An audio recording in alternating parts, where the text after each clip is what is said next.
Nih ya, ya baik. Sekarang kita akan mulai diskusi. Selamat malam semuanya. Meskipun Malam. Malam. ini hujan-hujan, enaknya langsung tidur, tapi kita berdiskusi sebentar tentang literasi digital, tentang dampak positif dan negatif. Dan mungkin nanti ada yang berpendapat tentang pencegahan dari dampak negatifnya, boleh.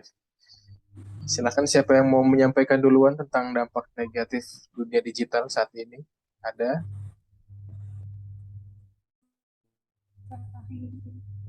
Ada yang mau Langsung menyampaikan negatif nih. dampak positif dulu aja biar Positif dulu ya, biar bagusnya dulu gitu. boleh boleh. Oke, aku izin menyampaikan pendapat aku ya. Jadi, seperti yang kita udah tahu gitu ya teman-teman, jadi banyak banget sebenarnya dampak positif dari dunia digital gitu. Terlebih di dunia pendidikan. Kan kita sebagai mahasiswa nih, kita butuh banget yang namanya media digital. Contohnya aja kayak aplikasinya UNES gitu. Nah, di sana kan ada Elena tuh. Itu bisa buat sebagai platform buat kita belajar. Jadi, melalui dunia digital itu kita bisa lebih cepat belajarnya gitu. Kayak misalnya nih, kalau misalnya ada dosen nyuruh kita untuk baca sebuah buku gitu untuk sebagai referensi satu bab gitu. Itu kan mungkin kalau untuk membaca kita waktu 15 menit itu nggak akan cukup buat membaca, memahami kayak gitu. Tapi kalau misal dari dunia digital, dari aplikasi digital itu bisa bermanfaat banget karena dari YouTube misal dari video kayak gitu kita bisa pakai waktu mungkin cuma 10 sampai 15 menit buat ngertiin materi gitu karena di sana udah jelas ada rangkumannya segala macam kayak gitu. Itu sih kalau dari aku ya, salah satu dampak positif dunia digital. Yang lainnya mungkin mau beropini. Makasih Aku Taj. aku Oke.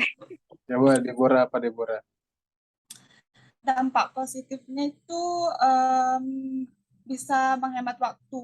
Kayak misalnya kan kalau kita mau shopping nggak sih bahasanya atau belanja, kita tuh ya bisa dari digitalnya aja langsung. Ya harus kita ke tokonya, ya harus pergi juga. Itu kan membuang biaya lagi batu, itu juga menghabiskan waktu juga ke sananya. Jadi kita itu bisa mempersingkat waktu sama menghemat uang juga dengan menggunakan digital.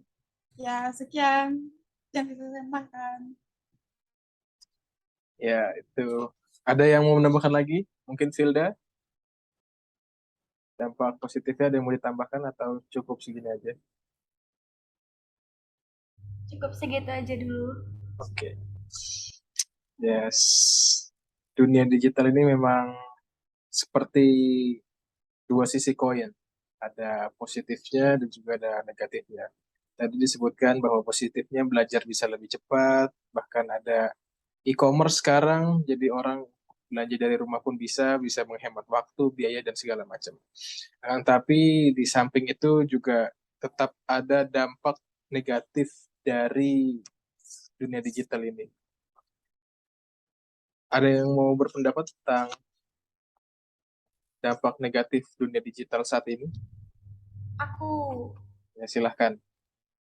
oke, dari tadi kita udah dikasih video, terus di konten videonya yang dampak negatif tuh ada 3 bidang. Yang pertama keamanan digital, kedua kualitas hidup, sama yang ketiga bidang ekonomi dan politik.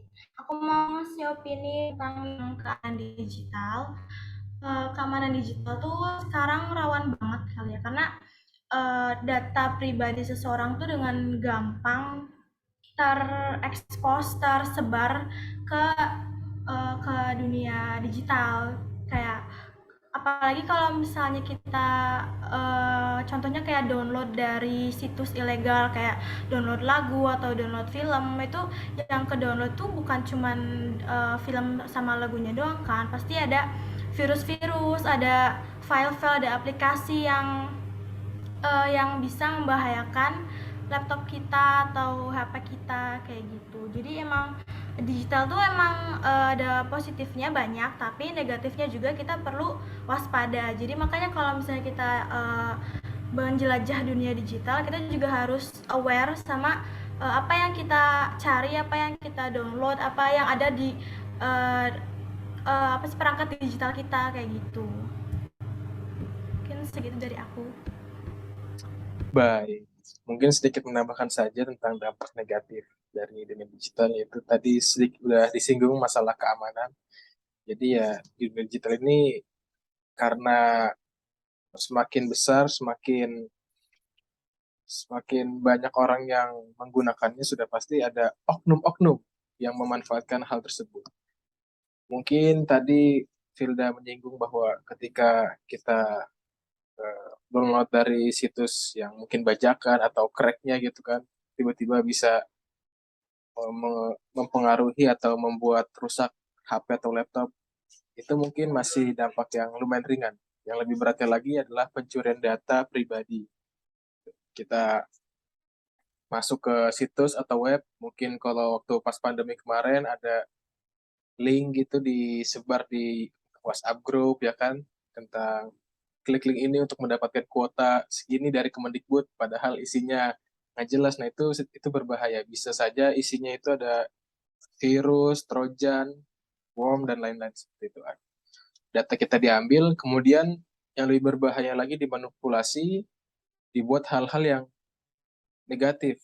Jadi pinjol gitu kan, padahal kita nggak make, tapi tiba-tiba ada SMS yang masuk seperti itu. Itu masalah tentang dunia digital. Selain itu di kehidupan nyata ada juga masalah lain, yaitu tentang antisosial dan juga kecanduan. Dan ini yang menjadi perhatian mungkin lebih khusus, apalagi kita anak-anak psikologi ya kan. Mungkin bisa sedikit atau lebih banyak mempelajari tentang hal-hal tersebut, tentang antisosial dan juga kecanduan karena media sosial seperti itu. Dan juga terakhir ada juga karena banyak yang kemarin sempat banyak online juga, jadi apa-apa online. Ketika kita mengerjakan tugas online, tiba-tiba ada notif yang masuk, akhirnya kita tidak fokus kayak gitu kan. Jadi kita fokus ke yang lain. Itu kita sebagai mahasiswa mungkin bisa lebih peduli, fokus terhadap kerjaan atau tugas-tugas yang diberikan. Jangan sampai di situ terdistract oleh hal-hal yang lain yang ada di media sosial ataupun di aplikasi-aplikasi yang muncul notifnya seperti itu.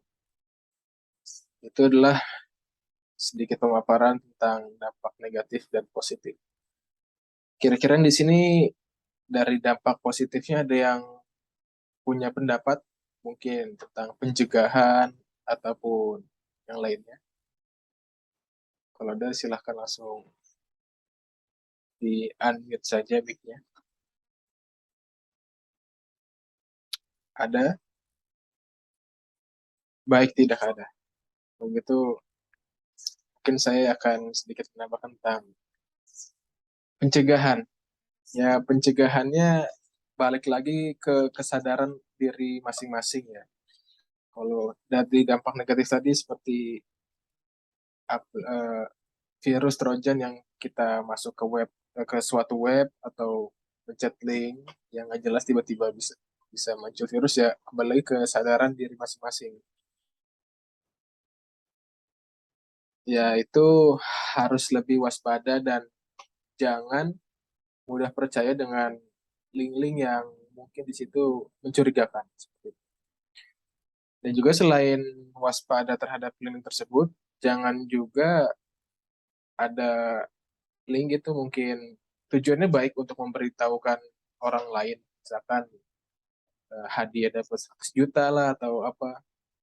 Tapi karena itu belum uh, belum terverifikasi kebenarannya, maka sebaiknya jangan langsung di forward atau diteruskan ke grup yang lain, seperti itu akan membahayakan orang lain juga.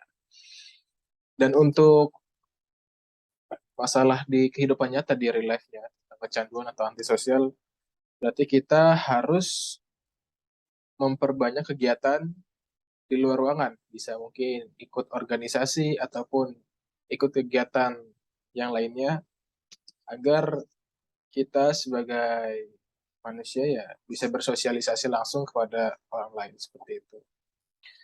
Ya mungkin itu saja yang dapat saya sampaikan dan kami sampaikan. Ada yang mau ditambahkan lagi dari Gloria, Deborah, ataupun Filda? Udah cukup sih kayaknya, Taj. Iya, udah itu aja sih. Gitu aja. Baik. Oke, terima kasih semuanya yang sudah mau mendengarkan. Karena juga waktu yang terbatas, Zoom-nya nggak premium, jadi waktunya ada limitnya. Ya, mungkin sekian saja dari kami. Mungkin ada salah-salah kata, kami minta maaf yang sebesar-besarnya. Selamat malam dan terima kasih. Dadah. Dadah, malam Dadah. guys. Selamat beristirahat.